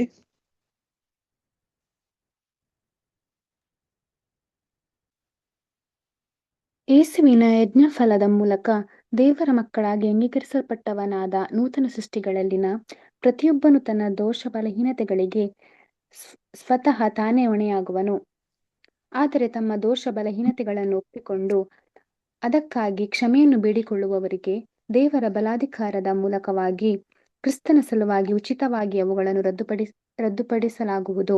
ಆದರೆ ದೇವರ ಮಕ್ಕಳಿಗಾಗುವ ಕ್ಷಮಾಪಣೆಯು ಅವರು ತಮ್ಮ ಸಹೋದರರ ವಿಷಯವಾಗಿ ಕ್ಷಮಾಭಾವವನ್ನು ಹೊಂದಿರುವುದರ ಮೇಲೆ ಆಧಾರಗೊಂಡಿರುವುದು. ಯಾಕೆಂದರೆ ನಿಮ್ಮಲ್ಲಿ ಪ್ರತಿಯೊಬ್ಬನು ತನ್ನ ಸಹೋದರನಿಗೆ ಮನಪೂರ್ವಕವಾಗಿ ಕ್ಷಮಿಸದೆ ಹೋದರೆ ಪರಲೋಕದಲ್ಲಿರುವ ತನ್ನ ತಂದೆಯು ನಿಮಗೆ ಹಾಗೆ ಮಾಡುವನು. ನೀವು ಮಾಡುವ ತೀರ್ಪಿಗೆ ಸರಿಯಾಗಿ ನಿಮಗೂ ತೀರ್ಪಾಗುವುದು. ನೀವು ಅಳೆಯುವ ಅಳತೆಯಿಂದಲೇ ನಿಮಗೂ ಅಳೆಯುವರು. ನೀವು ಕೊಡುವ ಅಳತೆಯಿಂದಲೇ ನಿಮಗೂ ಕೊಡುವರು. ದೇವರ ಏರ್ಪಾಟುಗಳು ಎಷ್ಟೋ ಆಶ್ಚರ್ಯಕರವಾದವುಗಳು. ದೇವರ ರಾಜ್ಯಕ್ಕಾಗಿ ನಾವು ಮಾಡಿಕೊಳ್ಳುವ ಸಿದ್ಧತೆಗಳಿಗೆ ಇವು ಎಷ್ಟು ಆಶೀರ್ವಾದಕರವಾದವುಗಳು, ನಮಗೆ ಎಷ್ಟು ಪ್ರಯೋಜನಕರವಾದವುಗಳು, ನಮಗೆ ಎಷ್ಟು ಸಹಾಯಕರವಾದವುಗಳು. Thank you. Thank you sister. ಯೇಸುವಿನ ಯಜ್ಞ ಫಲದ ಮೂಲಕ ನಾವೇನಾಗಿದ್ದೀವಿ ಅಂದ್ರೆ ದೇವರ ಮಕ್ಕಳು ಅಂತ ಅನ್ನಿಸ್ಕೊಂಡಿದೀವಿ ಪ್ರಿಯರೇ. ಸೊ ನಮ್ನೆಲ್ಲ ಗಾಡ್ ಚಿಲ್ಡ್ರನ್ಸ್ ಅಂತ ಕರೀತಾರೆ. ತಂದೆ ದೇವರ ಒಂದು ಮಕ್ಕಳು, ನೂತನ ಸೃಷ್ಟಿಗಾಗಿ ಪ್ರಬಲವಾದಂತ ರೀತಿಯಲ್ಲಿ ಒತ್ತಾಯಪೂರ್ವಕವಾಗಿ, ಅಂದ್ರೆ ಒತ್ತಾಯಪೂರ್ವಕ ಅಂತ ಅನ್ನೋದಕ್ಕಿಂತ ನಮ್ಮ ಒಂದು ಸ್ವಯಂ ಒತ್ತಾಯಪೂರ್ವಕವಾಗಿ ಆ ಒಂದು ಓಟಕ್ಕೋಸ್ಕರ ಓಡ್ತಾ ಇರೋಂತ ಮಕ್ಕಳು ನಾವಾಗಿದ್ದೀವಿ. ನಮ್ಗೆಲ್ಲರಿಗೂ ಈ ಒಂದು ಹೊಣೆ ಇದೆ. ಏನಂದ್ರೆ ದೇವ್ರು ಹೇಳಿರುವಂತ ಒಂದು ಆಜ್ಞೆಗಳನ್ನ ಕೈಕೊಂಡು ನಡಿಬೇಕು, ಕ್ಷಮಿಸುವಂತ ಒಂದು ಗುಣನ ನಾವು ವೃದ್ಧಿ ಪಡಿಸ್ಕೋಬೇಕು ಅನ್ಬಿಟ್ಟು. ಸೊ ಇಷ್ಟೆಲ್ಲ ಇರ್ಬೇಕಾದ್ರೆ ಪ್ರಿಯ ಸಹೋದರ ಮತ್ತು ಸಹೋದರರೇ, ನಾವು ನಮ್ಮಲ್ಲಿ ಪ್ರತಿಯೊಬ್ಬನು ತನ್ನ ಸಹೋದರನ್ಗೆ ಮನಪೂರ್ವಕವಾಗಿ ಕ್ಷಮಿಸುವಂತ ಒಂದು ಗುಣನ ವೃದ್ಧಿ ಪಡಿಸ್ಕೋಬೇಕು. ಮನಪೂರ್ವ, ಜಸ್ಟ್ ಸಿಂಪಲ್, ಏನಪ್ಪ ಕ್ಷಮಿಸ್ಬಿಡಿ, ಹೆಂಗಲ್ಲ ರೀ. ಮನಸ್ಫೂರ್ತವಾಗಿ ಅವ್ರ ಏನೇ ತಪ್ಪು ಮಾಡಿದ್ರು ಕೂಡ ನಾವು ಕ್ಷಮಿಸುವಂತ ಒಂದು ಗುಣನ ವೃದ್ಧಿ ಪಡಿಸ್ಕೋಬೇಕು. ಅದಾದ್ಮೇಲೆ ನೀವು ಮಾಡಿರೋ ತೀರ್ಪಿನ ಅಂದ್ರೆ ಯಾವ ತರ ಅಂತಂದ್ರೆ ನಾವು ಯಾವ ರೀತಿ ಅವ್ರನ್ನ ನಾವು ನೋಡ್ತೀವೋ ಅದೇ ಪ್ರಕಾರ ದೇವರು ಕೂಡ ನಮ್ಮನ್ನ ನೋಡ್ತಾರಂತೆ. ನಾವು ಯಾವ ಒಂದು ಅಳತೆಯಲ್ಲಿ ನಾವು ಅಳಿತೀವೋ ಅದೇ ಪ್ರಕಾರ ದೇವ್ರು ನಮ್ಮನ್ನು ಅದೇ ಅಳತೆಯಲ್ಲಿ ಅಳಿತಾರಂತೆ. ನಾವು ಯಾವ ರೀತಿ ನಡ್ಕೋತೀವೋ ಅದೇ ಪ್ರಕಾರ ದೇವರು ಕೂಡ ನಮ್ಮನ್ನ ನಡ್ಕೊಂಡು ಅದ್ರ ಪ್ರಕಾರ ನಮ್ಗೆ ಆಶೀರ್ವಾದನ ಉಂಟು ಮಾಡ್ತಾರೆ ಪ್ರಿಯರೇ. ಆಶೀರ್ವಾದ ಅಂದ್ರೆ ಲೌಕಿಕವಾದಂತ ಆಶೀರ್ವಾದ ಅಲ್ಲ ರೀ, ಆತ್ಮಿಕವಾದಂತ ಒಂದು ಆಶೀರ್ವಾದ ಪ್ರಿಯ ಸಹೋದರ ಮತ್ತು ಸಹೋದರ. ಲೌಕಿಕವಾದಂತ ಆಶೀರ್ವಾದ ದುಡಿದ್ರೆ ಸಿಕ್ಬಿಡುತ್ತೆ. ಆತ್ಮಿಕವಾದಂತ ಆಶೀರ್ವಾದ ಸಿಗ್ಬೇಕು ಅಂತಂದ್ರೆ ತಂದೆ ದೇವ್ರು ಯೇಸು ಕ್ರಿಸ್ತನು ನಮ್ಮ ಮೇಲೆ ಅನುಗ್ರಹನ ಕೊಡ್ಬೇಕು ಪ್ರಿಯ ಸಹೋದರ ಮತ್ತು ಸಹೋದರ. ಸತ್ಯದ ಒಂದು ಮನೋಭಾವತೆ, ಸತ್ಯದ ಒಂದು ಪ್ರೀತಿ ಅನ್ನೋದನ್ನ ನಮ್ಮ ಮನಸ್ಸಿನಲ್ಲಿ ಇರ್ಬೇಕು ಅಂತಂದ್ರೆ ಆ ಅವಕಾಶ ದೇವ್ರು ನಮ್ಮನ್ನ ಮಾಡ್ಬೇಕಾದ್ರೆ, ನಾವು ದೇವ್ರ ರಾಜ್ಯಕ್ಕಾಗಿ ಒತ್ತಾಯ ಪಡ್ಬೇಕಾದ್ರೆ ಪ್ರಿಯರೇ, ಈ ಒಂದು ಸಣ್ಣ ವಿಚಾರದಲ್ಲಿ ನಾವು ಎಡುವುದು ಸೂಕ್ತ, ಒಳ್ಳೇದಲ್ಲ. ಈ ಒಂದು ವಿಚಾರದಲ್ಲಿ ನಾವು ಆದಷ್ಟು ಎಚ್ಚರಿಕೆಯಿಂದ ಹೆಜ್ಜೆನ ಇಟ್ಕೊಂಡು ನಾವು ಈ ಒಂದು ಪಾಠನ ಮನಸ್ಸಿನಲ್ಲಿ ಆಳವಾದಂತ ರೀತಿಯಲ್ಲಿ ನಾವು ಗ್ರಹಿಸ್ಕೊಂಡು ಹೋಗೋದಕ್ಕೆ ಇಚ್ಛಿಸುವಂತವರಾಗಿರೋಣ. ಪ್ರೀತಿಯ ಸಹೋದರ ಮತ್ತು ಸಹೋದರರೇ, ನಾವೆಲ್ಲ ಮನುಷ್ಯರಾಗಿರೋದ್ರಿಂದ ಕ್ಷಮಿಸುವಂತ ಒಂದು ಗುಣನ ನಾವು ವೃದ್ಧಿಪಡಿಸ್ಕೊಳ್ಳೇಬೇಕು ರೀ. ಸೊ ನಮ್ಮ ಒಂದು ಜೀವಿತದಲ್ಲಿ ಹಲವಾರು ಸನ್ನಿವೇಶದಲ್ಲಿ ಹಲವಾರು ಸಹೋದರ ಸಹೋದರರ ಮೇಲೆ ನಮ್ಮ ಒಂದು ವರ್ತನೆಗಳ ಮುಖಾಂತರನೋ ಅವರ ಒಂದು ವರ್ತನೆಗಳ ಮುಖಾಂತರನೋ ಏನೋ ಒಂದು ತಪ್ಪಾಗಿ ಪರಿಗಣಿಸಿರುತ್ತೆ. ಆಗ ನಾವು ಅವರಲ್ಲಿ ಕ್ಷಮಾಪಣೆ ಕೇಳಕ್ ಆಗದೆ ಹೋಗಿದ್ರು ಕೂಡ ನಮ್ಮ ಒಂದು ಪ್ರಾರ್ಥನೆಯಿಂದ ಅವ್ರಿಗೆ ಕ್ಷಮಾಪಣೆ ನಾವು ಕೊಟ್ಟಿದೀವಿ ಅಂತ ತಂದೆ ದೇವ್ರಿಗಾದ್ರೂ ನಾವು ಒಪ್ಸೋದು ತುಂಬಾ ಒಳ್ಳೇದು ಪ್ರೀತಿಯ ಸಹೋದರ ಮತ್ತು ಸಹೋದರರೇ. ಇದು ಒಂದ್ ಚಾನ್ಸ್. ಇನ್ನೊಂದು, ಅವ್ರನ್ನ ನೇರವಾಗಿ ನಾವು ಸಂಧಿಸಿ ಕ್ಷಮಾಪಣೆ ಕೇಳೋದು, ಕ್ಷಮಿಸೋದು. ಅವರು ಆ ಒಂದು ಹಾಗೇನೆ ಇನ್ನೂ ಹೆಚ್ಚಾಗಿ ಮಾಡಿದ್ರು ಅಂದ್ರೆ ಸಭೆಗೆ ತರೋದು, ಅದಾದ್ಮೇಲೂ ಕೂಡ ಇನ್ನೂ ಹೆಚ್ಚಾಗಿ ಮಾಡಿದ್ರು ಅಂತಂದ್ರೆ ಅವ್ರನ್ನ ಅನ್ಯರಾಗಿ ನಾವು ಪರಿಗಣಿಸಿ ಇಷ್ಟು ಮನಪೂರ್ವಕ ಅವ್ರನ್ನ ಕ್ಷಮಿಸ್ಬಿಡೋದು. ಈ ಎಲ್ಲ ಒಂದು ವಿಚಾರಗಳನ್ನ ನಾವು ಮನಸ್ಸಿನಲ್ಲಿ ಇಟ್ಕೊಳ್ಳೋಣ. ಈ ಒಂದು ಗುಣನ ನಾವು ವೃದ್ಧಿಪಡಿಸ್ಕೊಳ್ಳೋಣ. ಇದು ಸರಳವಾಗಿ ಹೇಳ್ಬೇಕಾದ್ರೆ ಒಂದು ದಿನದ ಒಂದು ಶೋಧನೆ ಅಲ್ಲ ರೀ. ಸಾಯೋವರೆಗೂ ಈ ಒಂದು ಶೋಧನೆ ವಿಧವಾದಂತ ರೀತಿಯಲ್ಲಿ ವಿಧವಾದಂತ ಜನರುಗಳಿಂದ ಬರುವಂತದ್ದಾಗಿರುತ್ತೆ. ಅದರಿಂದ ಈ ಒಂದು ಗುಣನ ನಾವು ವೃದ್ಧಿಪಡಿಸ್ಕೊಂಡು ನಮ್ಮ ಪ್ರಾರ್ಥನೆ ನಾವು ನಿರಂತರವಾಗಿರುವಂತರಾಗಿರೋಣ. ಸೊ ಇಲ್ಲಿಗೆ ಈ ಒಂದು ಪಾಠ ಮುಗಿಯುತ್ತೆ. ಬಟ್ ಮುಂದಿನ ವಾರದ ಒಂದು ಪಾಠ ಇನ್ನೂ ಒಂದು ಒಳ್ಳೆಯ ಒಂದು ಪಾಠ ಇದೆ. ಈ ಒಂದು ಪಾಠನ ನಾವು ಮುಂದಿನ ವಾರದ ಒಂದು ಪಾಠನ ನೋಡಕ್ಕಿಂತ ಮುಂಚಿತವಾಗಿ ಬೈಬಲ್ ನಲ್ಲಿ ಕೆಲವೊಂದು ವಾಕ್ಯಗಳಿದೆ, ಅದನ್ನ ಓದ್ಬಿಟ್ಟು ಈ ದಿನ ನಾವು ನೋಡ್ಬಿಡೋಣ. ಮುಂದಿನ ವಾರಕ್ಕೆ ನಾವು ಸಿದ್ಧತೆ ಮಾಡ್ಕೊಳ್ಳೋಣ. ನೋಡಿ, ಇದು ಬಂದು ಗಲಿಲಾಯ ಸೀಮೆಯಲ್ಲಿ ನಡೆದಿರುವಂತ ಒಂದು ಘಟನೆ. ಓದ್ಬಿಡೋಣ ನೋಡಿ. ಇದು ಒಂದು ಸನ್ನಿವೇಶ ಗಲಿಲಾಯದಲ್ಲಿ ಇರೋದು. ಬೈಬಲ್ ತೆಗೆದು ಓದ್ಬಿಡೋಣ ಬನ್ನಿ. ಮೊದಲನೇದಾಗಿ ಮತ್ತಾಯ 8ನೇ 19ನೇ ವಚನದಿಂದ 22ನೇ ವಚನದವರೆಗೆ ಯಾರು ಓದ್ತೀರಾ? ನಮ್ಮ Manjamma Shantamma sister first. Shantamma sister read ಮಾಡ್ತೀರಾ?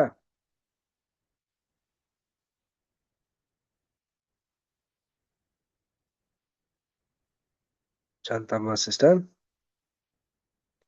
ಇದರ ಲೈನಲ್ಲಿ ಓದ್ತೀರಾ ಸಿಸ್ಟರ್? ಮತ್ತಾಯ 8ನೇ ಅಧ್ಯಾಯ 19ನೇ ವಚನದಿಂದ 22ನೇ ವಚನದವರೆಗೆ.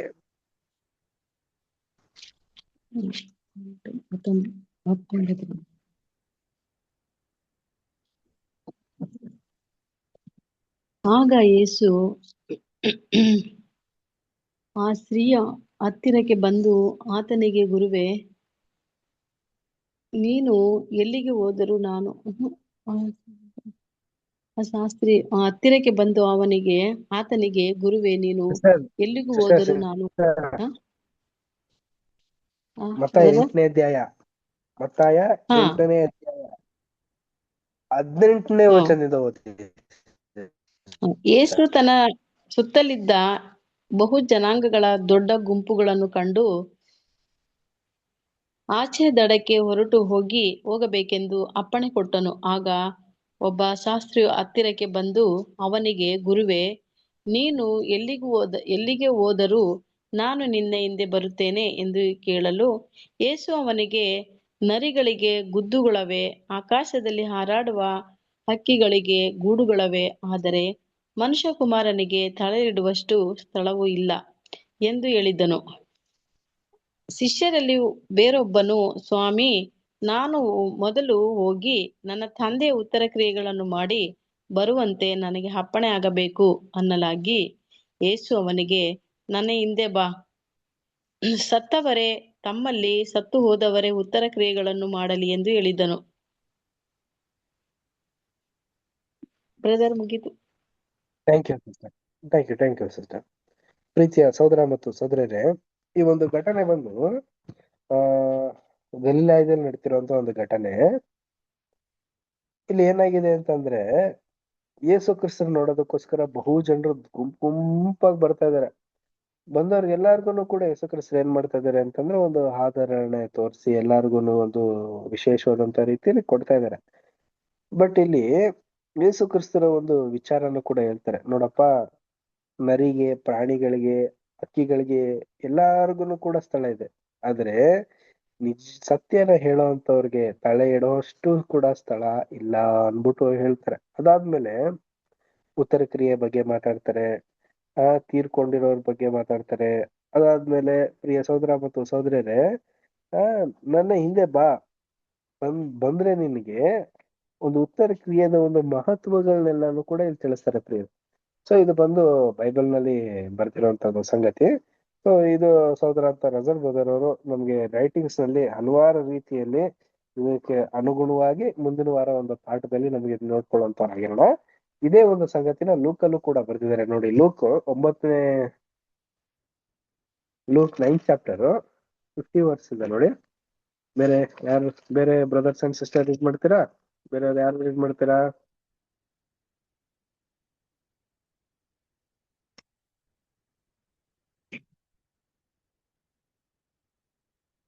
ಲೂಕ 9ನೇ ಅಧ್ಯಾಯ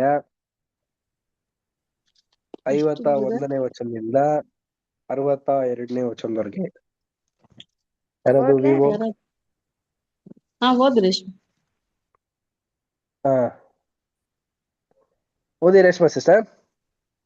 ಯೇಸು ತಾನು ಪರಲೋಕವನ್ನೇರುವ ದಿವಸಗಳು ತುಂಬುತ್ತಾ ಬರುವಾಗ ಯೆರೂಸಲೇಮಿಗೆ ಹೋಗುವುದಕ್ಕೆ ಮನಸ್ಸನ್ನು ದೃಢ ಮಾಡಿಕೊಂಡು ತನ್ನ ಮುಂದಾಗಿ ದೂತರನ್ನು ಕಳುಹಿಸಿದನು. ಇವರು ಹೊರಟು ಆತನಿಗೆ ಬೇಕಾದದ್ದನ್ನು ಸಿದ್ಧ ಮಾಡುವುದಕ್ಕಾಗಿ ಸಮಾರ್ಯದವರ ಒಂದು ಹಳ್ಳಿಗೆ ಬಂದರು. ಆದರೆ ಆತನು ಯೆರೂಸಲೇಮಿಗೆ ಹೋಗುವವನಾದದರಿಂದ ಆ ಸಮಾರ್ಯದವರು ಆತನನ್ನು ಸೇರಿಸಿಕೊಳ್ಳಲಿಲ್ಲ. ಆತನ ಶಿಷ್ಯರಾದ ಯಾಕೋಬ, ಯೋಹಾನರು ಇದನ್ನು ಕಂಡು, ಸ್ವಾಮಿ, ಆಕಾಶದಿಂದ ಬೆಂಕಿ ಬಿದ್ದು ಇವರನ್ನು ನಾಶ ಮಾಡಲಿ ಎಂದು ನಾವು ಹೇಳುವುದಕ್ಕೆ ನಿನಗೆ ಮನಸ್ಸುಂಟೋ ಎಂದು ಕೇಳಲು, ಆತನು ತಿರುಗಿಕೊಂಡು ಅವರನ್ನು ಗದರಿಸಿದನು. ಆಗ ಅವರೆಲ್ಲರೂ ಬೇರೆ ಹಳ್ಳಿಗೆ ಹೋದರು. ಎಲ್ಲಿ ಮಟ್ಟ ಹೋದ್ರಿ? 62ವರೆಗೂ ಓದಿ ಸಿಸ್ಟರ್. 62. ಅವರು ದಾರಿಯಲ್ಲಿ ಹೋಗುತ್ತಿರುವಾಗ ಯಾವನೋ ಒಬ್ಬನು ಯೇಸುವಿಗೆ, ನೀನು ಎಲ್ಲಿಗೆ ಹೋದರೂ ನಾನು ನಿನ್ನ ಹಿಂದೆ ಬರುತ್ತೇನೆ ಎಂದು ಹೇಳಲು, ಆತನು ಅವನಿಗೆ, ನರಿಗಳಿಗೆ ಗುದ್ದುಗಳಿವೆ, ಆಕಾಶದಲ್ಲಿ ಹಾರಾಡುವ ಹಕ್ಕಿಗಳಿಗೆ ಗೂಡುಗಳಿವೆ, ಆದ್ರೆ ಮನುಷ್ಯಕುಮಾರನಿಗೆ ತಲೆ ಇಡಷ್ಟು ಸ್ಥಳವೂ ಇಲ್ಲ ಎಂದು ಹೇಳಿದನು. ಆತನು ಮತ್ತೊಬ್ಬನಿಗೆ, ನನ್ನನ್ನು ಹಿಂಬಾಲಿಸು ಎಂದು ಹೇಳಲು, ಅವನು, ಸ್ವಾಮಿ, ನಾನು ಮೊದಲು ಹೋಗಿ ನನ್ನ ತಂದೆಯ ಉತ್ತರ ಕ್ರಿಯೆಗಳನ್ನು ಬರುವಂತೆ ನನಗೆ ಅಪ್ಪಣೆಯಾಗಬೇಕು ಅಂದನು. ಆದ್ರೆ ಆತನು ಅವನಿಗೆ, ಸತ್ತವರೇ ತಮ್ಮವರಲ್ಲಿ ಸತ್ತು ಹೋದವರ ಉತ್ತರ ಕ್ರಿಯೆಗಳನ್ನು ಮಾಡಲಿ, ನೀನಂತೂ ಹೋಗಿ ದೇವರ ರಾಜ್ಯವನ್ನು ಪ್ರಸಿದ್ಧಿಪಡಿಸು ಎಂದು ಹೇಳಿದನು. ಇನ್ನೊಬ್ಬನು ಸಹ, ಸ್ವಾಮಿ, ನಿನ್ನನ್ನು ಹಿಂಬಾಲಿಸುತ್ತೇನೆ, ಆದರೆ ಮೊದಲು ನನ್ನ ಮನೆಯವರಿಗೆ ಹೇಳಿ ಬರುವುದಕ್ಕೆ ನನಗೆ ಅಪ್ಪಣೆಯಾಗಬೇಕು ಅಂದನು.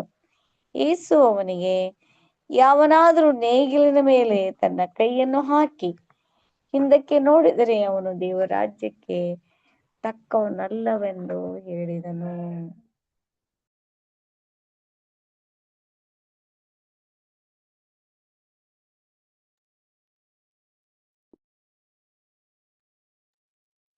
Good sister, thank you sister. ಪ್ರಿಯ ಸಹೋದರ ಮತ್ತು ಸಹೋದರರ, ಮತ್ತಾಯದಲ್ಲಿ ನೋಡಿರೋ ಪ್ರಕಾರ ಲೂಕಲ್ಲೂ ಕೂಡ ತಿಳಿಸಿದ್ದಾರೆ. ಕಡೆದಾಗಿ ಯೋಹಾನದಲ್ಲೂ ಕೂಡ ಓದ್ಬಿಡೋಣ. ಯೋಹಾನ 7ನೇ ಅಧ್ಯಾಯ 2ನೇ ವಚನದಿಂದ 7ನೇ ಅಧ್ಯಾಯ 1ರಿಂದ 10 ಓದಿ.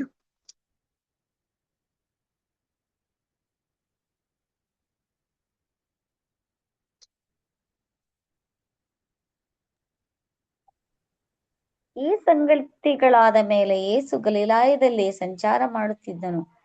ಯಹೂದ್ಯರು ಆತನನ್ನು ಕೊಲ್ಲುವ ಪ್ರಯತ್ನದಲ್ಲಿದ್ದರಿಂದ ಆತನಿಗೆ ಯೂದಾಯದಲ್ಲಿ ಸಂಚಾರ ಮಾಡುವ ಮನಸ್ಸಿರಲಿಲ್ಲ. ಪರ್ಣಶಾಲೆಗಳ ಹಬ್ಬವೆಂಬ ಯಹೂದ್ಯರದೊಂದು ಜಾತ್ರೆಯು ಸಮೀಪವಾದಾಗ ಆತನು ತಮ್ಮಂದಿರು ಆತನಿಗೆ, ನೀನು ಮಾಡುವ ಕಾರ್ಯಗಳನ್ನು ನಿನ್ನ ಶಿಷ್ಯರು ಸಹ ನೋಡುವಂತೆ ಇಲ್ಲಿಂದ ಹೊರಟು ಯೂದಾಯಕ್ಕೆ ಹೋಗು. ಪ್ರಸಿದ್ಧಿಗೆ ಬರಬೇಕೆಂದಿರುವ ಯಾವನಾದರೂ ತಾನು ಮಾಡುವುದನ್ನು ಮರೆಯಲಿ ಮಾಡುವುದಿಲ್ಲವಲ್ಲ. ನೀನು ಇಂಥ ಕಾರ್ಯಗಳನ್ನು ಮಾಡುವನಾದ್ದರಿಂದ ಲೋಕಕ್ಕೆ ತಿಳಿಯಪಡಿಸಿಕೋ ಎಂದು ಹೇಳಿದರು.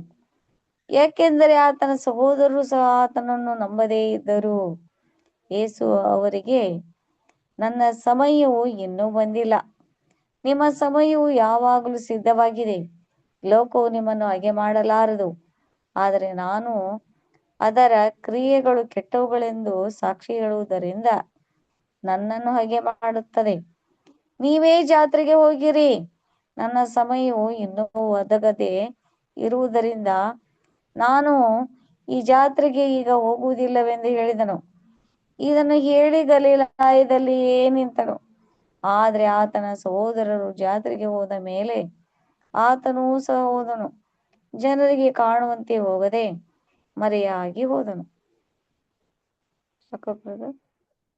ಸಾಕು ಥ್ಯಾಂಕ್ ಯು. ಪ್ರೀತಿಯ ಸಹೋದರ ಮತ್ತು ಸಹೋದರರೇ, ನಾವು ಮತ್ತಾಯ, ಲೂಕ ಮತ್ತೆ ಯೋಹಾನದಲ್ಲಿ ಕೆಲವೊಂದು ವಾಕ್ಯಗಳನ್ನ ನಾವು ಓದಿದ್ವಿ. ಈ ಒಂದು ವಾಕ್ಯದ ಅನುಗುಣವಾಗಿ ಮುಂದಿನ ವಾರ ಒಂದು ಪಾಠ ಇರುತ್ತೆ ಪ್ರಿಯ ಸಹೋದರ ಮತ್ತು ಸಹೋದರರ. ಆ ಒಂದು ಪಾಠ ನಾವು ನೋಡೋಣ. ಬಟ್ ಈ ದಿನ ನಾವು ನೋಡಿರುವಂತದ್ದು 7 ಸಾರಿ ಕ್ಷಮಿಸುವಂತ ಒಂದು ಪಾಠನ ನಾವು ನೋಡಿದೀವಿ. ದೇವ್ರ ಈ ವಾಕ್ಯಗಳನ್ನ ಆಶೀರ್ವದಿಸ್ಲಿ. ಪ್ರಿಯ ಸಹೋದರ ಮತ್ತು ಸಹೋದರರೇ, ನಮ್ಮ ರಕ್ಷಣೆಗೆ ಸಂಬಂಧಪಟ್ಟಂತ ಈ ಒಂದು ಗುಣನ ನಾವು ವೃದ್ಧಿಪಡಿಸ್ಕೊಂಡು ಆದಷ್ಟು ನಾವು ದೇವರ ಒಂದು ಮಾರ್ಗದಲ್ಲಿ ನಡೆಯೋದಕ್ಕೆ ಮನಪೂರ್ವಕವಾಗಿ ಇಷ್ಟಂತರಾಗೋಣ. ಕೊನೆಯದಾಗಿ ಒಂದು ಪ್ರಾರ್ಥನೆ ಮಾಡಿ ಈ ಒಂದು ಕೂಟ ನಾವು ಅಂತ್ಯ ಮಾಡೋಣ. ನಮ್ಮನ್ನ ಪ್ರಾರ್ಥನೆ ನಡೆಸಬೇಕಾಗಿ ಸಹೋದರಿಯಾದಂತ ಚಿತ್ರಾ ಸಿಸ್ಟರ್ನ ಕೇಳ್ಕೊಳ್ತೀನಿ. ಚಿತ್ರಾ ಸಿಸ್ಟರ್.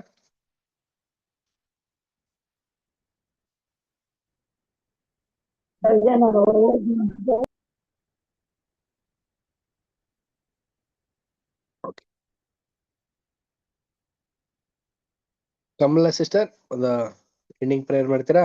ಕಮಲಾ ಮಾಸ್ಟರ್. ಮಾಡ್ತೀನಿ. ಓಕೆ. ನಮ್ಮನ್ನ ಬಹಳವಾಗಿ ಪ್ರೀತಿ ಮಾಡಿದ ನಮ್ಮ ಪರಲೋಕದಲ್ಲಿರುವ ನಮ್ಮ ತಂದೆಯಾದ ದೇವರೇ, ಈ ಒಂದು ಸಮಯದಲ್ಲಿ ಅಪ್ಪ ನಾವೆಲ್ಲರನ್ನು ಒಟ್ಟಾಗಿ ಸೇರಿಸಿ ಲೈಫ್ ಆಫ್ ಕ್ರೈಸ್ಟ್ ಈ ಪುಸ್ತಕವನ್ನ ಧ್ಯಾನ ಮಾಡುವಂತೆ ನೀವು ಕೃಪೆ ಕೊಟ್ಟಿದ್ದಕ್ಕಾಗಿ ಸ್ತೋತ್ರ ಮಾಡ್ತೀವಿ ತಂದೆಯಾದ ದೇವರೇ. ತಂದೆಯಾದ ದೇವರೇ, ಈ ಸಮಯದಲ್ಲಿ ನಾವು ಕೇಳಿರುವಂತ ವಾಕ್ಯಗಳನ್ನ ಹಾಗೆ ನಾವು ಮೈಂಡಲ್ಲಿ ಇಟ್ಕೊಂಡು ಅಪ್ಪ ಅದನ್ನ ಮೆಲುಕಾಕಿ ಧ್ಯಾನಿಸಿ ದಿನನಿತ್ಯವೂ ಈ ಒಂದು ಸತ್ಯವಾಕ್ಯಗಳನ್ನ ಧ್ಯಾನಿಸುವಂತೆ ಇತರನ್ನ ಅಪ್ಪ ನಾವು ಕ್ಷಮಿಸಬೇಕೆಂದು ಈ ಪಾಠ 70 ಸಲ ಕ್ಷಮಿಸಬೇಕೆಂದು ಹೇಳಿದ ರೀತಿಯಲ್ಲಿ ನಾವು ಕ್ಷಮಿಸಬೇಕು ಸ್ವಾಮಿ.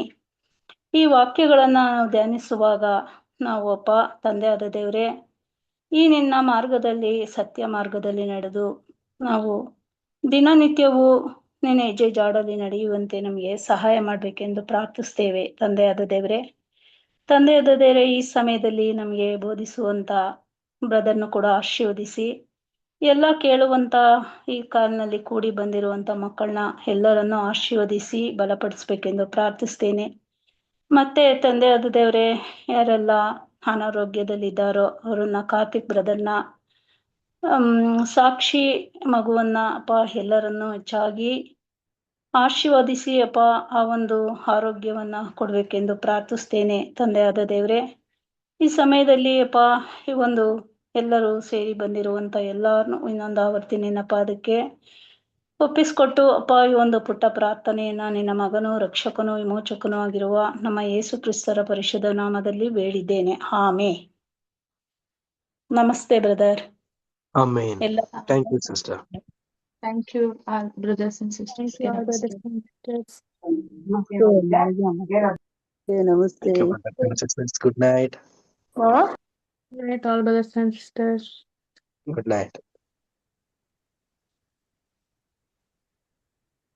ನಮಸ್ತೆ ರೀ ಎಲ್ಲರಿಗೂ. ನಮಸ್ತೆ.